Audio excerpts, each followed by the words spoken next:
Hi guys, welcome to another episode of Rated Rachael, Opinions of a Movie Enthusiast, where I, Rachael, share my unsolicited opinions and thoughts about movies and TV shows that I love.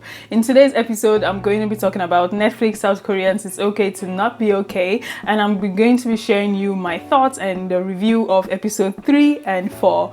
So I just have to put it out there that these episodes were quite intense and quite emotional. So without further ado, let's step right into it. Now guys, I have to say that there is something interesting about the introduction of subtle comedy into an exhilarating and thrilling experience. Again and again, the writers have been able to introduce to us laughter into a situation that seems quite scary and appalling throughout the course of the series. One of such scenes where the writers were able to introduce comedy into an thrilling and scary situation was when Mi-young leaves the hospital and she's driving back to her accommodation where she stays in the cursed castle, and she feels the presence of her younger self in the car and she's immediately scared and she almost gets into an accident. However, she is stopped on the road by an antelope, and when that scene comes into play, we see that she starts to mimic the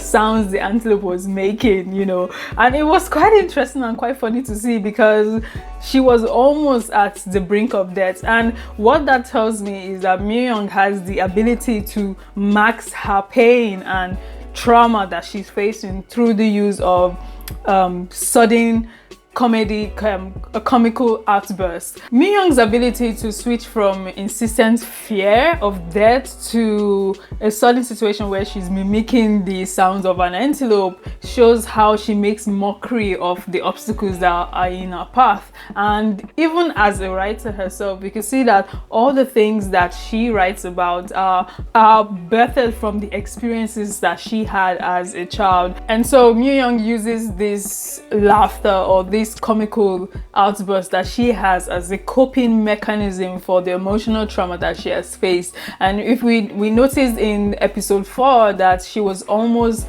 choked again by her mentally unstable father, and at that moment, even though tears were running down her eyes, she was laughing out loud, like, okay, I know that I've experienced such pain before. It shouldn't come as a surprise to me any longer. Now in episode 3, Mi-young is on a journey of trying to get Gang Tae's attention. She's going all out for him, trying to get closer to him, trying to get to know him better. Not even necessarily get to know him better. She sort of like sees Gang Tae as her plaything, and I find it particularly interesting because she is sort of like going about it in a wrong way. She's trying to forcibly get him to be her safety pin, a landing mark for her whenever she has like an emotional outbreak. And she's sort of the person that I believe is channeling her trauma into feelings that she cannot explain, and hence that's why Gang Tae even told her that she doesn't even know why she's getting angry. She doesn't even know what sort of emotion that she is feeling. And I feel like her emotional trauma has propelled her into getting addicted to knives and sharp objects. So we realize that Mi-young has affinity for dangerous things. So speeding, we notice that she's about to hit Gang Tae off the road, but she knows that she's not going to hit him, but usually she's using fearful circumstances to mask the pain that she is feeling. Now, can I just chip in at this moment how Sang-tae, acted by Oh Jung-se, he is such an amazing actor. His ability to encompass the character of an autistic patient is just so beautiful.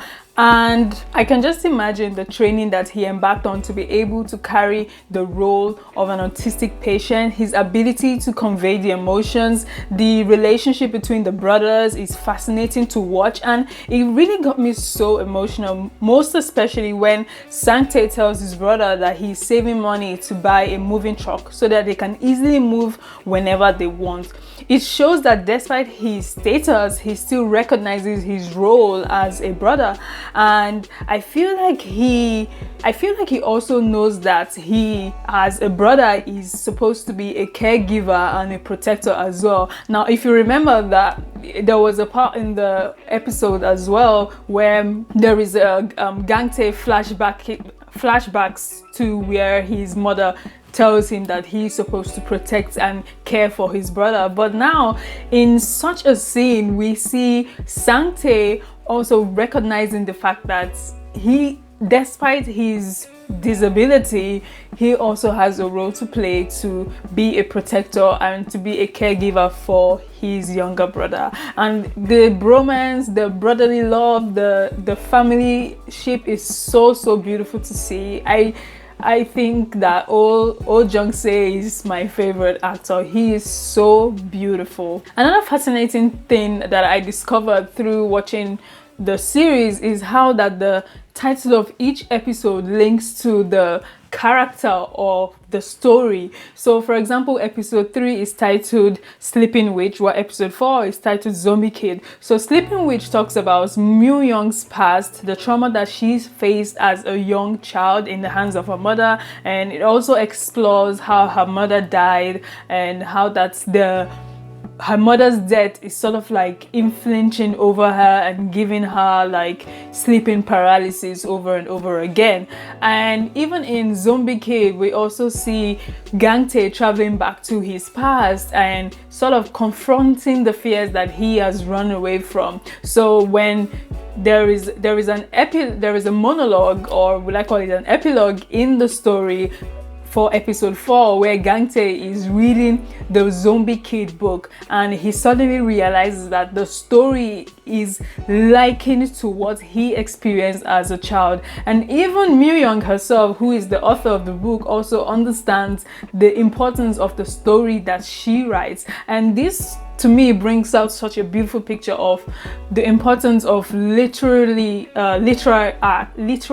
art in portraying the emotions and the feelings that individuals face. I believe strongly that this series is trying to portray to us the inner skeletons that we face from day to day, and how it's not just about maxing those skeletons and trying to pretend like they are not there, but confronting them. And it's amazing how that Myu Young is she has emotional trauma, but she also knows how to deal with this trauma.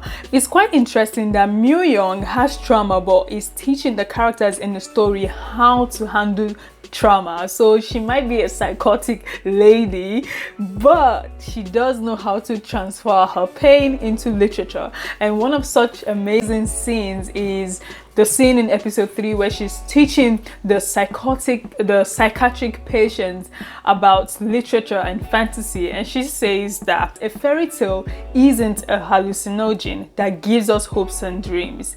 It's a stimulant that makes us face reality. And what does this tell us? It tells us that the ability of a literary figure to use fantasy stories in telling the reality of what happens within our emotional self is such an interesting lesson to uphold. I mentioned earlier about subtle comedy in the midst of thriller, and there are scenes where Mr. Kwon, the assemblyman's son, actually escaped from the psychiatric hospital, and he runs into the road. He runs into Myu Young. Myu Young takes him into her car and drives all the way to the center where his father was campaigning for election. And it was such a funny situation in the midst of a tension-based circumstance, because this situation which the assemblyman's son was facing, he had manic syndrome, and I never knew of manic syndrome until I watched this series. It's amazing the things that we learn from television. I never knew of manic syndrome. I never knew that people have such tendency to display excessive excitement and they could probably like go crazy. And that circumstance led them to say that he is dumb, and he was sort of ostracized from his family. And at that moment, a lesson was particularly learned from that scene, where one of the caregivers was saying to another caregiver that, well, he is the assemblyman's son.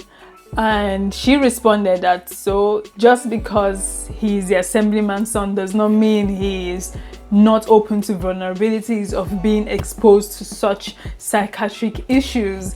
And this just goes to tell us that the way we treat people is very important, and that whatever job that you hold does not protect you from vices that happen all around the world. And just because you have a job title does not mean you cannot be exposed to vulnerabilities, and you shouldn't be criticized just because of the title that you hold as an individual. And how you treat people, you shouldn't be biased in the way that you treat people. So it was such an interesting lesson to learn from that scene. So make sure that when you're watching the series, you are not just watching purely for entertainment, but you're picking some vital life lessons from the show. Now, like I said before, I said the interesting thing is that Myung has a lot of things to teach Gang-tae, and it's the same thing vice versa, because from the initial onset of the story, it seems as though Gang-tae is going to be like her saving grace, her safety pin as she likes to call it. But I believe that Gang-tae himself